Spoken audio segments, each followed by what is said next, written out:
Hi, my name is Jason, and I'm the Knot Specialist, or on the Knot Specialist channel. Today we're talking about the Bowline Knot, and this is a Bowline Knot. It is essentially the king of all knots.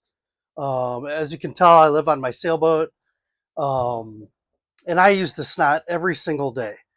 It is an excellent knot under tension, meaning if you have something that is going to be pretty much constantly under tension, this is the knot you want to tie because it is going to be really easy to release.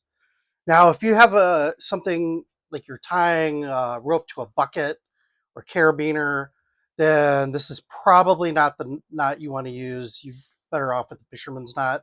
I'll leave a link below. You can watch a video on how to tie the fisherman's knot.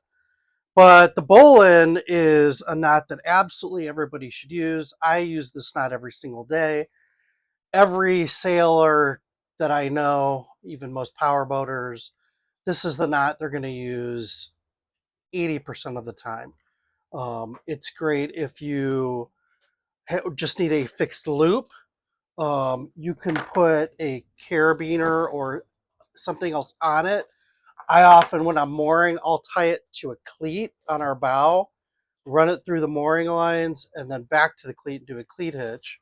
But typically, this is the knot that I'm going to use if I need to get a line around a fixed object and have it not move, because I know it's going to hold, and when I need to undo it, it's going to be super easy to release. Now I'm going to flip the camera around and I'm going to show you how to tie it.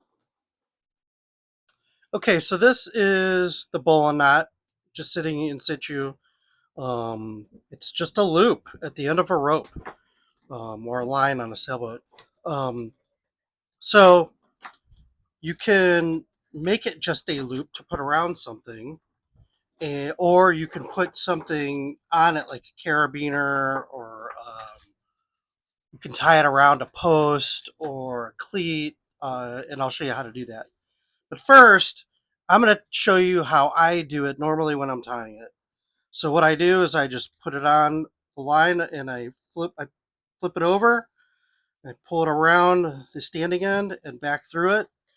And I can do this in about a second and a half or 2 seconds. And if you're a sailor, sometimes being able to do it very quickly and accurately uh, makes all the difference, because some situations you just need to get a loop at the end of a rope. And if you've done this not a couple of hundred times, or many experienced sailors have done it thousands of times, you can do it very quickly.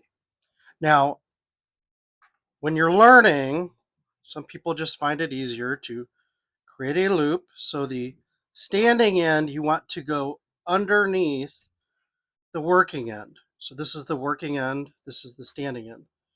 And then you take the working end and put it through the bottom of the loop, around the standing end, and then back through the loop. And then you tighten it up. And you can make a really big loop at the end of the um, line. You just give yourself a lot more line to work with. You can see how big I've made that. Now, if you need to put this through something like a carabiner or a cleat, that's super easy. Take it, you put it through whatever object you need, or around a post or anything, and then you take it and you make your loop. A lot of people say the rabbit goes into the hole. It's coming from the bottom, so that never made a lot of sense to me. Goes around the tree and then back into the hole. A lot of people remember it by that. I've never found that very useful, but a lot of people learn it that way.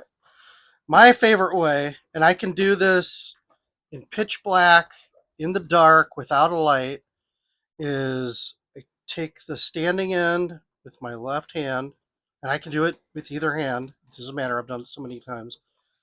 I take the working end or the bitter end and I put it on top of the standing end, and I create an overhand loop. Now the loop is exactly the same. I've just created it by twisting it with my right hand. Then I go behind the standing end and then back through the loop. It's a super easy knot to tie. Once you do it a couple dozen times, people tend to remember it. You can put it through around a post, like I said before, carabiner. A lot of sailors don't use carabiners too much, but it is just a super easy knot to tie.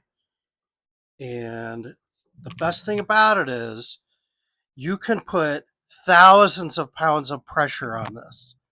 I mean, it will always come undone. You just take this part of the knot and push it up, and that releases the bitteret, comes apart super easy. That is the bowline.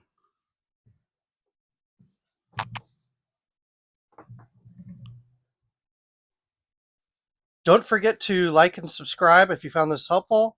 And like I said, if this knot isn't going to be used for something that's going to be under constant tension, then the fisherman's knot, which I've included the link below, is probably going to be your best bet.